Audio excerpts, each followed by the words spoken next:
힘을 매다가 허리가 뭔가 삐끗했는데 이게 뭔지를 모르겠더라고요. 이 오른쪽 이쪽이 뭐 찡하면서 아픈데 어디가 아픈지 정확하게 모르겠어요. 허리가 아파본 적이 없으니까. 근데 이렇게 잘못 움직이면 억소리가 나고, 제가 수요일 날 그랬는데 오늘까지도 좀 불편합니다. 이제 운전하려고 하면 굉장히 막 이 오른쪽이 굉장히 불편하고 걸을 때 이렇게 좀 티가 나요.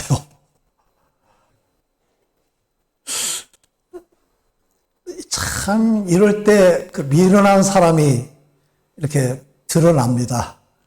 그냥 빨리 가서 침 맞고 병원에 가면 빨리 나을 텐데 이 미련한 사람은 그냥 아파도 괜찮아지겠지 하고 계속 기다리는 거예요.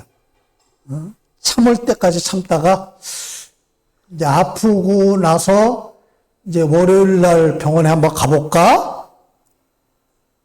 그런 생각을 하고 있습니다. 우리 몸에 작은 이상만 생겨도 우리는 힘들고 불편합니다. 모든 고통 가운데 눈이 불편하고 앞을 못 보는 것만큼 답답한 일이 세상에 어디 있을까요? 그래서 눈이 보배라고 하는 그런 말이 있죠. 몸이 1000냥이라면 눈이 얼마라고 그래요? 900냥이다. 그만큼 눈이 중요하고 그만큼 눈이 귀하다. 그런 말입니다. 저도 참 눈이 좋았는데 안경을 써보니까 답답합니다. 라식 수술한 목사님 제가 이야기를 들으니까요. 눈은 좋아졌는데 매일 그냥 눈에 계속해서 이 안약을 이렇게 넣어준다고 그럽니다. 우리 눈이 하루에 25,000번 이렇게 껌뻑인다고 그래요.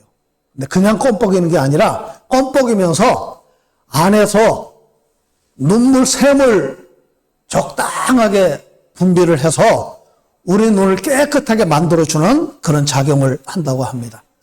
자, 우리 눈이 중요한 것 가운데 하나가 또 생각이 드는 것은 우리 몸에 여러 가지 보호장치가 많이 있는데 눈을 위해서는 겹겹이 보호장치를 해놨어요. 이 바위 속에다가 파가지고 우리 눈을 집어넣잖아요. 이 방공호 속에 우리 눈을 보호한 겁니다. 그 다음에 눈은 꺼풀이 있어요. 이 방충망 역할을 하는 거예요. 그래서 뭐가 이렇게 날라오면 우리 눈을 지켜줍니다. 자기도 모르게 반사신경에 의해서 뭐가 날라오면 눈을 감습니다. 눈을 보호하기 위해서. 그 다음에 속눈썹이 있고 또 속눈썹이 있고 위에 또 눈썹이 있죠. 이 눈썹이 없으면 어떨까요? 비가 올 때 불편하대요. 그냥 그 밑으로 이렇게 떨어져. 그래서 눈썹이 반드시 필요하다고 그럽니다. 맹인이 눈을 뜬 사건이 제가 보니까 구약성경에는 없어요. 신약에는 4번이 기록이 되어 있는데 모두 다 예수님이 행하신 그런 이적입니다. 죽은 자를 살린 것은 구약에도 있습니다. 또 신약에도 있어요. 구약성경에 누가 죽은 자를 살렸죠? 엘리야가 열왕기상 17장에 보니까 무슨 과부의 아들을 살렸죠? 살랄라 과부, 사렙다 과부. 그 다음에 엘리사가 열왕기 하 4장에 보니까 수넴 여인의 아들을 살립니다. 베드로도 죽은 자를 살렸어요. 사도행전 9장에 보니까 과부였던 도르가 다른 이름으로 뭐라고 그랬죠? 다비다라고 그랬죠? 다비다를 살린 사건이 기록이 되어 있고, 그 다음에 사도행전 20장에 보니까 사도 바울이 설교 시간에, 여러분 설교 시간에 졸지 마시고 말씀을 잘 들으세요. 유도고는 졸다가 떨어져서 죽었어요. 그 죽은 유두고를 그 사도 바울이 살리는 사건이 성경에 기록이 되어 있습니다. 예수님은 3번 죽은 자를 살렸죠. 나인성 과부의 아들, 그 다음에 회당장 야이로의 딸, 그 다음에 나사로.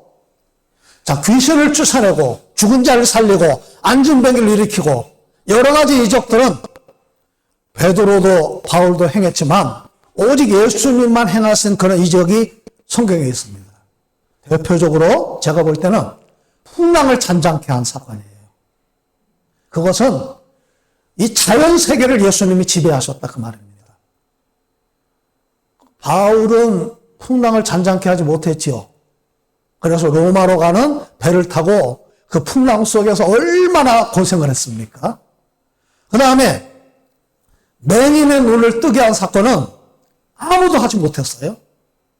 오직 예수님만 행하신 그런 사건입니다. 예수님이 맹인의 눈을 뜨게 하신 그 사건이 신약 성경에 4번이 기록이 되어 있는데 장소도 다양합니다.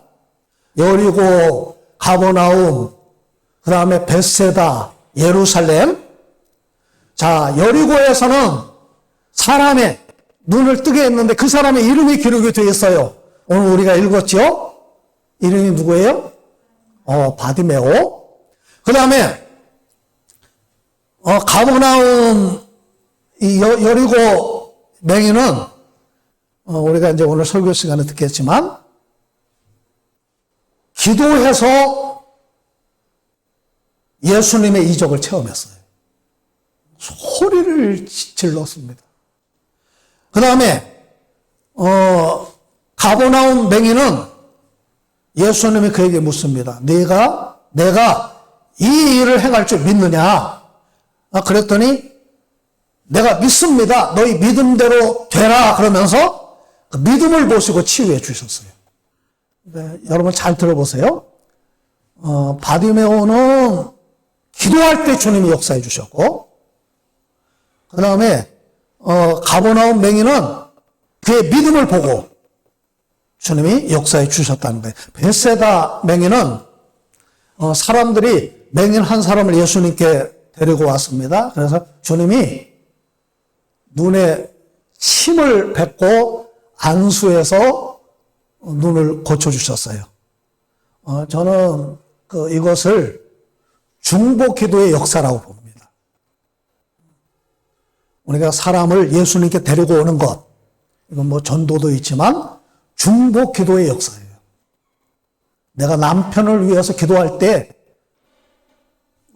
그곳에 그 남편에게 그 기도의 역사가 미치는 그런 축복이 여러분에게도 나타날 수 있기를 바랍니다. 그 다음에 예루살렘 맹인. 예수님이 그에게 말씀하셨지요? 어디 가서 씻으라 그랬어요? 무슨 못에? 예, 실로암 못에 가서 씻으라. 그랬더니 그 말씀에 순종했죠. 순종하는 것은 쉽지 않습니다. 맹인이 구걸하다가 실로암 못에 가서 씻으라. 그런데 그 말씀을 믿고 앞을 보이지 않는 사람이 실로암 못을 찾아간 거예요. 참 이게 하나님의 은혜를 베푸시는 몇 가지 원리가 있잖아요. 기도와 믿음과 순종. 하나님이 우리에게 은혜를 베푸시는 원리는 너무나 간단합니다. 기도하시고 믿음을 가지시고 순종하시면 됩니다. 자, 오늘 맹인이었던 바디메오가 눈을 뜬 사건을 통해서 이 바디메오의 기도를 우리는 배우려고 합니다. 첫째, 나를 알고 예수님을 알아야 됩니다. 우리 46절 말씀을 함께 읽겠습니다. 시작. 그들이 여리고에 이르렀더니 예수께서 제자들과 허다한 무리와 함께 여리고에서 나가실 때에 디메오의 아들인 맹인거지 바디메오가 길가에 앉았다가, 자, 오늘 본문은 예수님이 여리고를 거쳐서 예루살렘으로 가시는 그런 길이었습니다. 그 길에서 맹인 거지 한 사람을 만나는데 성경에 이름을 기록한 경우가 많지 않습니다. 그런데 특별히 바디메오의 이름을 기록을 했어요. 예수님이 그 시몬을 뭐라고 부르셨죠? 그렇죠. 바요나 시몬아. 그 말의 뜻은 뭐예요? 요나의 아들. 그러니까 바라고 하는 말은 아들이라고 하는 그런 뜻이에요. 그러니까 바디메오. 바라고 하는 말은 아들이니까 디메오의 아들이라고 하는 그런 뜻이죠. 그러면 디메오가 뭐냐?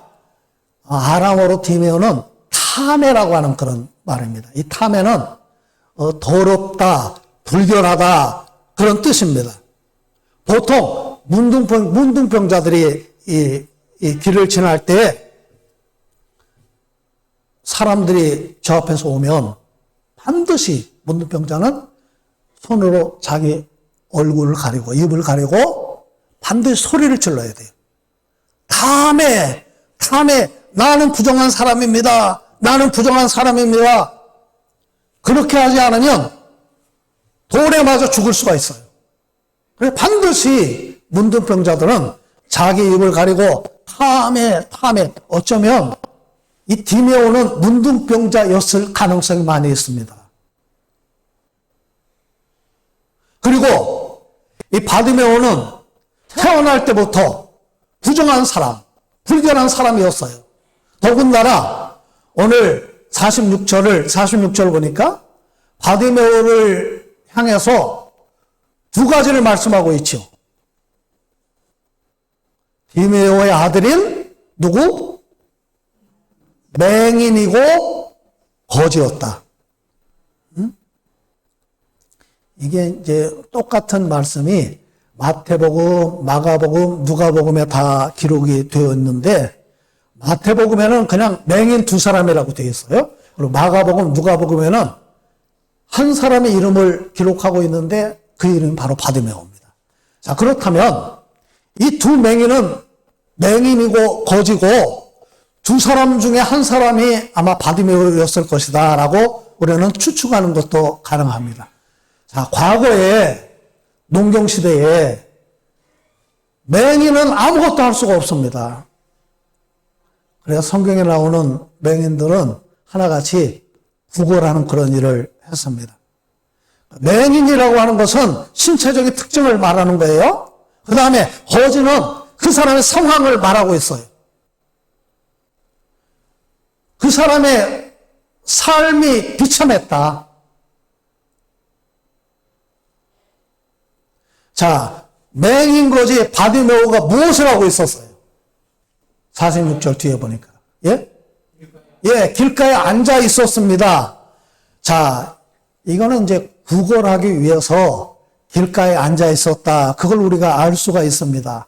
지금 바디메오가 있는 곳은, 자, 예수님이 여리고를 거쳐서 어디를 가신다고 그랬어요? 예루살렘으로 가신다고 그랬잖아요. 자, 그러면 여리고에서 예루살렘으로 올라가는 그 길목에 지금 바디메오가 앉아 있는 거예요. 무엇하기 위해서? 한 푼 줍쇼 구걸하기 위해서 아주 그 자리에 털을 잡고 앉아 있는 거예요.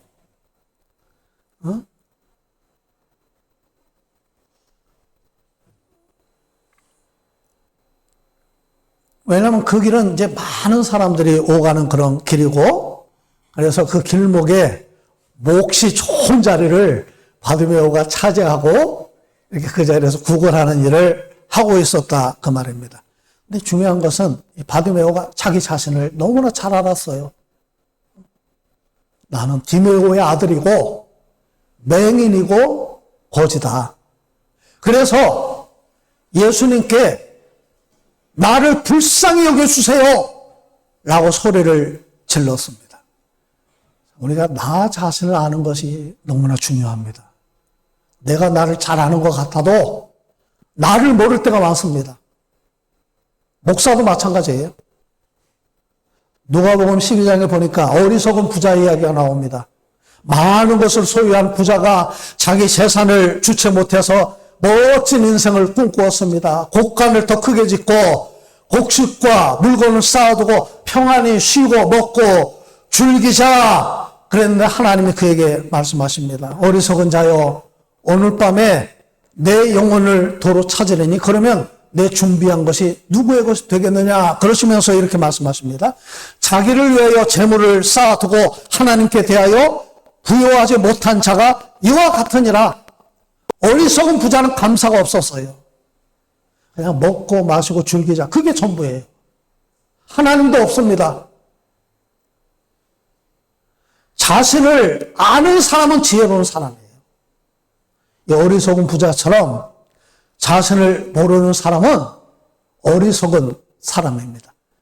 우리가 나 자신을 잘 돌아보고 알기를 힘쓰는 우리 모두가 될 수 있기를 바랍니다. 자, 47절 보세요. 시작. 나사렛 예수시라 말을 듣고 소리질러 이르되 다윗의 자손 예수여 나를 불쌍히 여기소서 하거늘. 자, 예수님이 지나가신다는 말을 듣고 이 광경을 한번 머릿속으로 상상해 보세요. 맹인이 길가에 구걸하고 앉아 있는데 그 길에는 많은 사람들이 왔다 갔다 하고 있어요. 자, 그런데 예수란 말을 들었어요. 나사렛 예수가 지나간다라고 하는 말을 듣고 큰 소리로 그는 외쳤습니다. 뭐라고 외쳤어요? 다윗의 자손 예수여 나를 불쌍히 여기소서. 나를 아는 사람은 겸손합니다. 우리가 이 교만한 사람의 특징이 뭔지 아세요? 자기 자신을 몰라요. 자, 여기 바디메오가 46절에 보니까 구걸하기 위해서 앉았다고 했는데 이 헬라어 성경에는 그냥 앉았다 그 표현이 아니에요. 이건 현재 분사용어로 기록을 했습니다. 그건 뭐냐? 늘 그 자리에 있었다는 거예요. 그 자리는 아예 그냥 바디메오가 구걸하는 자리예요.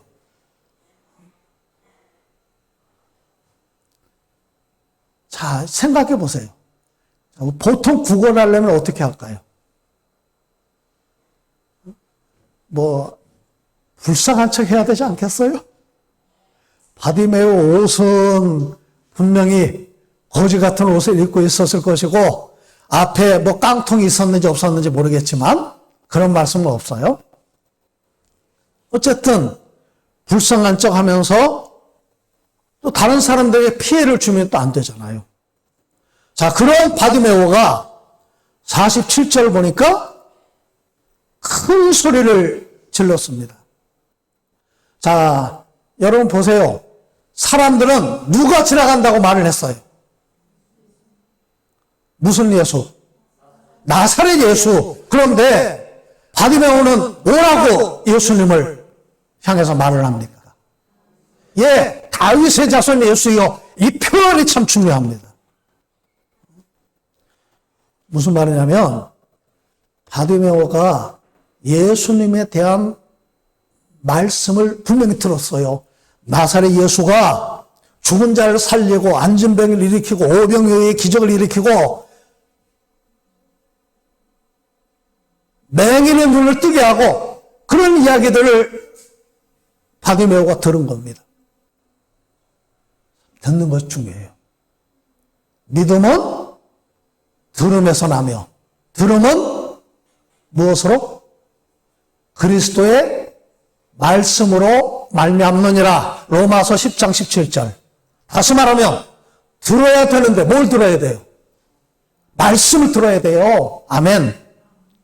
자, 예수님이 행하신 일들을 듣고 그분은 내 눈을 뜨게 하실 분이라고 하는 확신이 그 마음 가운데 생겼다는 거예요. 자, 듣고 그분은 다윗의 자손, 그분은 바로 메시아야. 메시아에 대한 믿음이 바디메오에게 생겼어요. 자, 그 믿음이 간절한 기도가 된 줄로 믿습니다.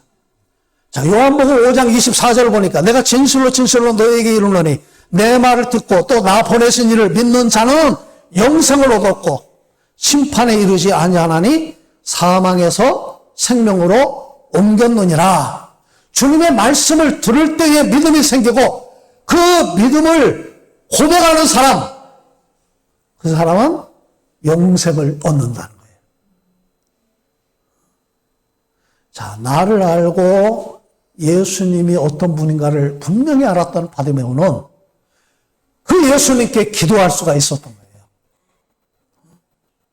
자, 47절 다시 한번 읽겠습니다. 시작. 나사렛 예수시란 말을 듣고 소리질러 이르되 다윗의 자손 예수여 나를 불쌍히 여기소서.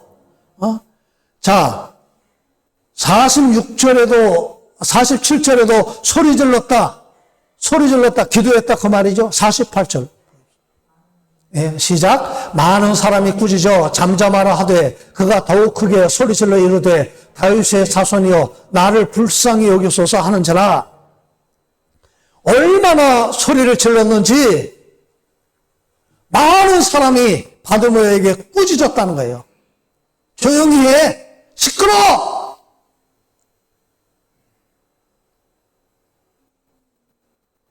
자, 지금 우리가 이 광경을 상상해 볼 수 있잖아요. 앞을 보지 못하는 바디메오.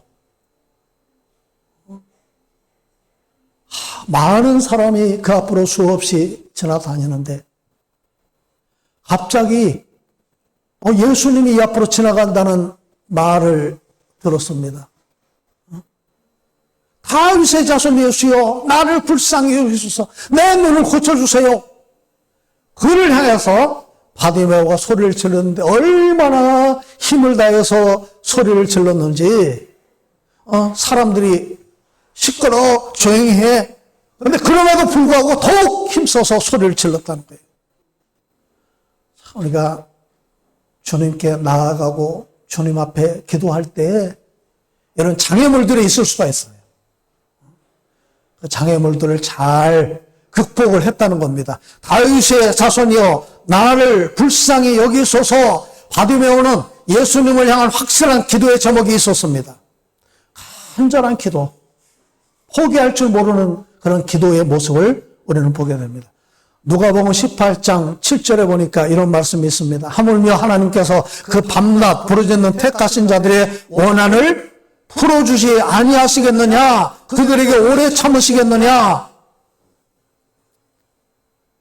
예레미야 29장 13절 너희가 온 마음으로 나를 구하면 나를 찾을 것이요 나를 만나리라.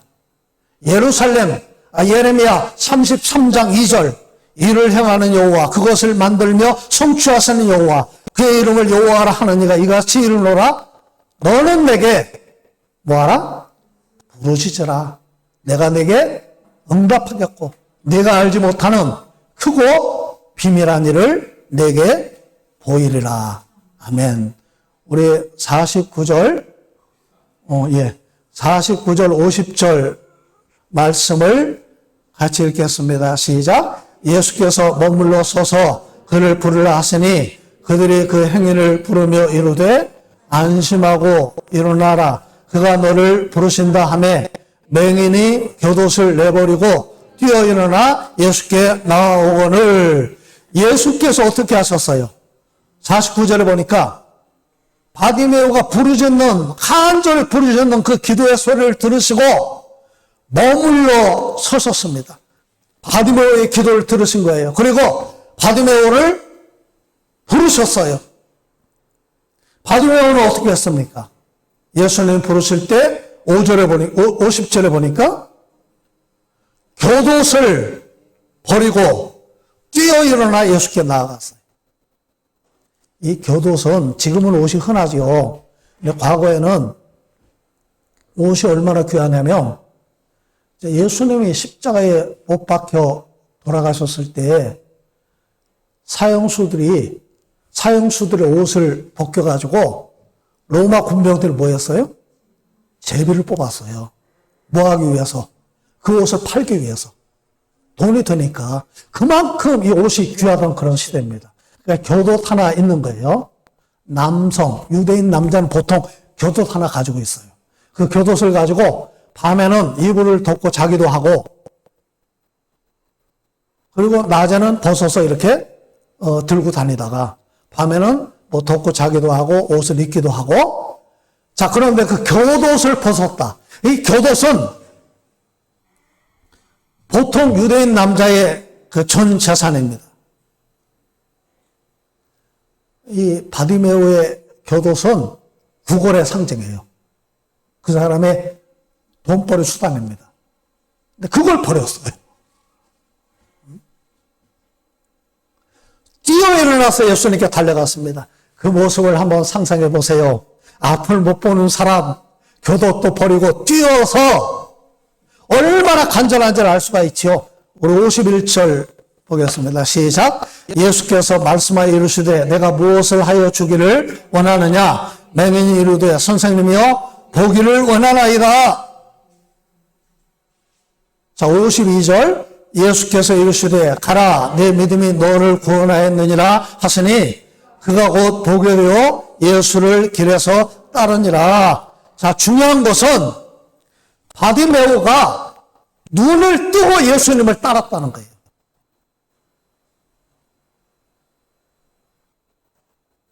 은혜를 아는 거죠. 열왕기하 5장에 보니까 나아만 사람, 나아만 장군, 아람의 장군이었던 나아만 장군이 엘리사를 통해서 요단강에 7번씩 씻고 그 문둥병이 치유를 받습니다. 치유받은 다음에 어떻게 했어요? 여러분 성경을 보면 한번 보세요. 자, 요단강은 아람은 이쪽에 있어요. 그리고 사마리아는 왼쪽에 있습니다. 그 중간에 요단강이 있어요. 요단강에서 고침을 받았어요. 고침 받은 다음에 나아만이 어떻게 했습니까? 아람으로 갔어요? 사마리아로 갔어요? 엘리사에게 살해하기 위해서, 감사하기 위해서 사마리아로 돌아갔다는 거예요. 은혜를 아는 겁니다. 우리가 그 찬송가, 우리가 가지고 있는 찬송가 가운데 22곡을 작사, 작곡한 파니 제니 크로스비라고 하는 사람이 있어요. 그분은 6개월 만에 눈이 멀었습니다. 그러니까 이제 의사가 이렇게 잘못 치료를 해가지고 이 가난한 집안에서 아무것도 할 게 없어요.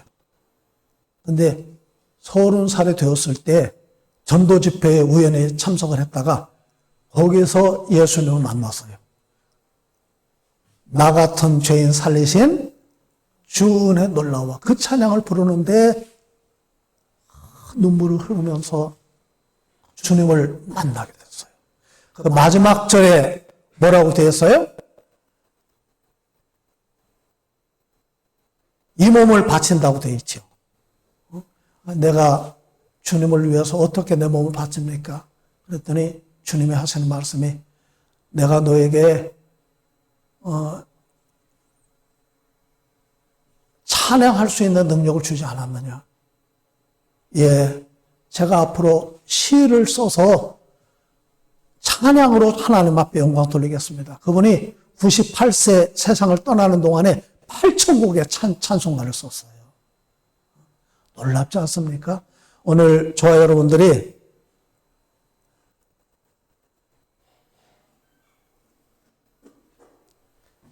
기도하고 믿고 순종하고 그리고 응답받고 주님을 위해서 일하시는 그런 저와 여러분들이 되시기를 간절히 바랍니다.